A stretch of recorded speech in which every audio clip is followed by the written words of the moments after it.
Hello, Assalamualaikum. Terima kasih kerana masih lagi bersama kami di Astro Awani dan saya Hilal Azmi dan ini Bisnes Alternatif.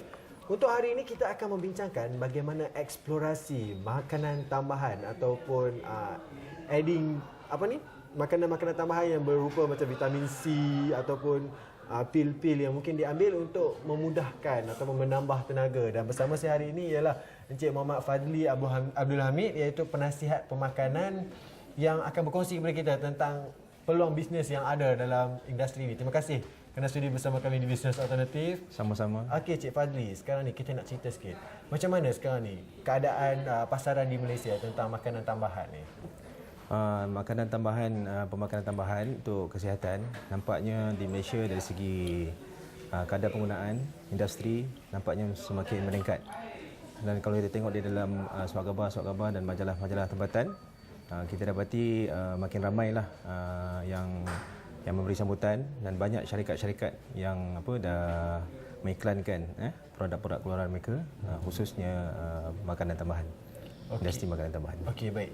Biasanya pula kalau dari segi makanan tambahan ni, kalau pemahaman orang-orang biasa macam saya ni, biasanya dia melibatkan vitamin B kompleks, vitamin dan beberapa vitamin yang mungkin tidak terambil semasa makan makanan biasa kan. Itu sebagai tambahan untuk cover balik kita punya vitamin yang tak cukup sebelum ni. Okey, macam mana tu?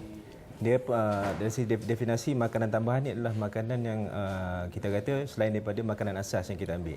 Okey, makanan asas yang kita ambil macam nasi, karbohidrat, protein, lauk pauk, ikan, daging, ayam dan sebagainya, dan juga sayur-sayuran lah. Ini antara makanan asas terutamanya untuk kita masyarakat di Malaysia.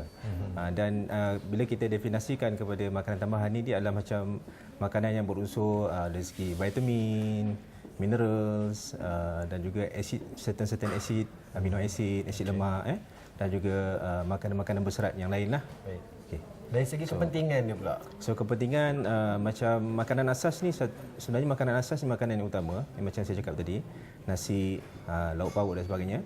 Tapi macam mungkin keadaan kehidupan kita hari ni yang dengan keadaan yang sibuk, okey, yang stres, everything, masing-masing busy, mungkin tak sempat untuk menyiapkan makanan makanan yang seimbang di dapur masing-masing, ataupun kalau mereka pergi ke restoran dan sebagainya.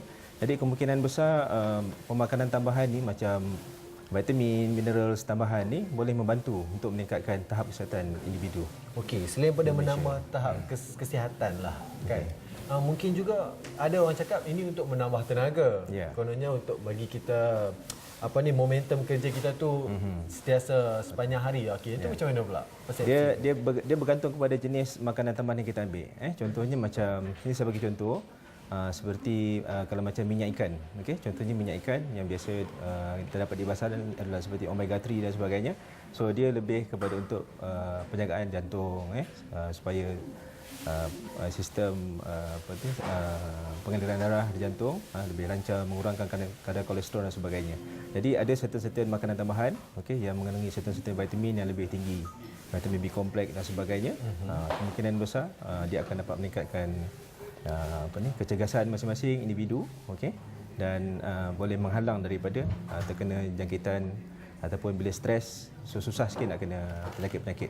Dia susah. Maksudnya mengambil makanan tambahan ni boleh membantu untuk meningkatkan tahap kesihatan perlindungan seseorang. Okey. Dengan cara kita mengambil certain vitamin lah, vitamin C, dan B kompleks dan sebagainya. Itu satu benda yang bagus tu. Dan dari segi produk-produk tempatan. Okey, produk-produk tempatan setakat ni banyak tak produk tempatan? Sebab dari apa yang saya cuba tengok kan, kebanyakan produk itu daripada luar negara kan, dan memang bukan buatan Malaysia. Macam mana pula? Macam sekarang ni kita tengok industri ni sekarang ni makin berkembang, mungkin dengan galakan yang kerajaan bagi, dan dengan mungkin pendedahan masyarakat kita pada hari ini, bila kita tengok iklan di surat khabar dan media-media masa arus perdana. Jadi mungkin minat masing-masing untuk menerogi benda ini makin bertambah.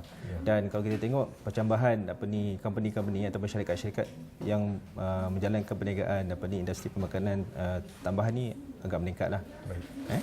Dan saya rasa ini satu pengembangan yang baik untuk kalau kita lihat dari segi aspek untuk meningkatkan tahap dan kadar kesihatan setiap penduduk di Malaysia. Maksudnya untuk meningkatkan tahap pendapatan pun satu benda yang Satu bagus, sebab aspek. bakul dia pun dah semakin besar lah Betul. untuk pasaran ni. Baiklah, mungkin itu perkongsian yang mungkin Cik Fadli boleh kongsikan, dan selepas ini kita akan kongsikan pula bagaimana satu produk tempatan yang mampu memberi kesan yang sama seperti mana produk-produk yang lain. Kita berehat seketika dan kita kembali lagi selepas ini.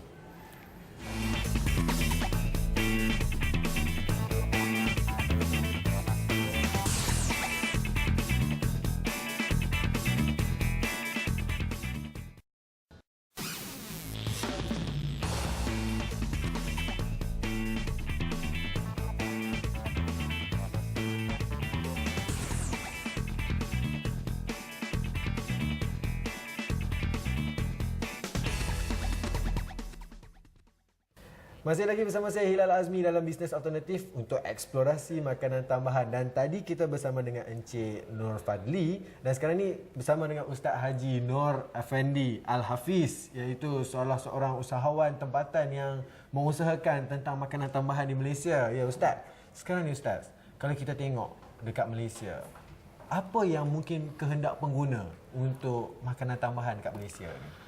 Baik, mengikut pengalaman saya dan juga beberapa orang kawan lah yang mengusahakan produk-produk makanan tambahan ni, kita dapati produk-produk yang kita sasarkan kepada para pelajar, kanak-kanak adalah amat memberangsangkan dan sambutan yang amat menggalakkan.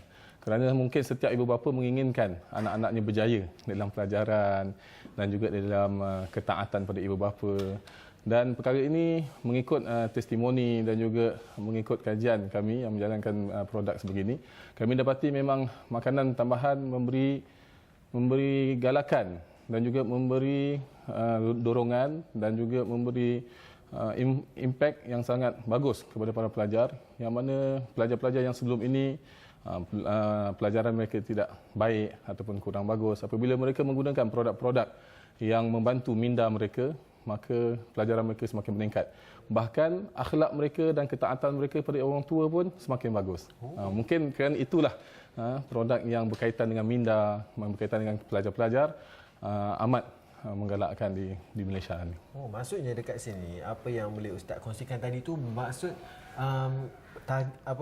sasaran utama untuk makanan tambahan ni ialah kebanyakannya kepada pelajar-pelajar sekolah lah. Betul. Kan? Okey, dan bagaimana pula sebenarnya dari sudut makanan tambahan tu sendiri, adakah dia sekadar psikologi ataupun dia ada unsur kimia yang boleh menyebabkan budak-budak tadi tu boleh mendapat kesan yang baik? Baik, mengikut kajian lah dan juga testimoni, apabila kita memberi makanan kepada pelajar yang memang dia nak, memang kesannya lebih menggalakkan. Itu psikologi. Memang logik lah, dari sudut psikologi pun membantu. Tetapi ada juga pengguna yang mana mereka pada asalnya tak percaya ataupun kurang percaya, tapi apabila mereka guna, tengok ada juga kesan yang positif pada anak mereka ataupun diri mereka sendiri.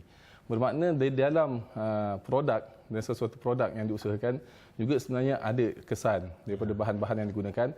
Contohnya seperti saya sendiri dalam produk minda aktif, kami menggunakan za'faran, garam bukit, sistem gelombang dan juga ekstrak nenas, yang mana dalam ekstrak nenas tu adanya vitamin C yang tinggi. Semua ini membantu sebenarnya untuk merangsang minda, menjadikan minda lebih aktif.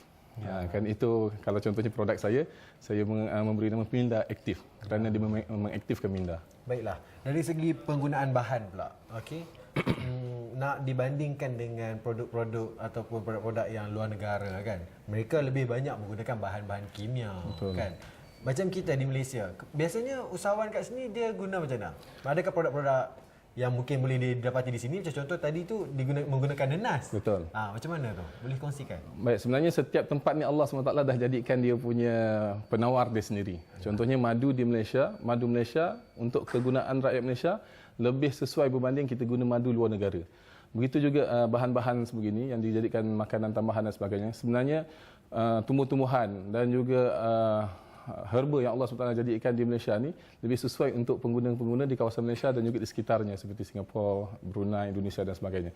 Dan alhamdulillah sebenarnya kalau kita menggunakan bahan mentah yang asalnya dari Malaysia sendiri adalah lebih berkesan sebenarnya. Seperti mana kami menggunakan nenas dan juga ekstrak nenas dan juga beberapa bahan yang lain yang kebanyakannya memang daripada Malaysia, lebih menggalakkan dan lebih memberi kesan kerana suasana dan juga cuaca di Malaysia ini lebih kepada apa yang Allah SWT tumbuhkan pada bumi-bumi Malaysia. Baiklah, maksudnya dekat sini kalau dari segi pasarannya ia lebih terhad kepada Asia Tenggara lah setakat ni. Betul, setakat ni memang kita di Malaysia dan juga Brunei lah yang paling banyak. Kalau produk kita lebih pada Malaysia dan Brunei, dan perkara ini sebenarnya memang memberi kesan yang kadang-kadang kami yang buat pun Tak macam tak dijangka. Ya ke sampai macam ni? Orang makan yang mana susah tidur jadi mudah tidur, anak tak dengar cakap jadi dengar cakap. Mungkin juga ada kesan-kesan doa-doa yang kita baca juga pada bahan mentah kita. Baiklah Ustaz, saya rasa itu perkongsian yang cukup padat untuk kita kongsikan. Dan bagaimana kalau mungkin penonton-penonton kita nak dapatkan produk ni? Baik, kami ada website kami iaitu www.mindaactive.com. mindaactive.com. Baiklah. Itu saja Ustaz masa yang kita ada. Terima kasih banyak kerana sudi bersama kami di Bisnes Alternatif. Baiklah, bagi anda yang mungkin ingin mencuba makanan tambahan, bolehlah ke farmasi ataupun boleh cuba sendiri Minda Aktif ini melalui website yang telah tertera di sini. Itu saja masa yang kita ada. Saya Hilal Azmi. Jangan lupa terus ikuti kami dalam Bisnes Alternatif setiap hari 11.30 malam. Assalamualaikum.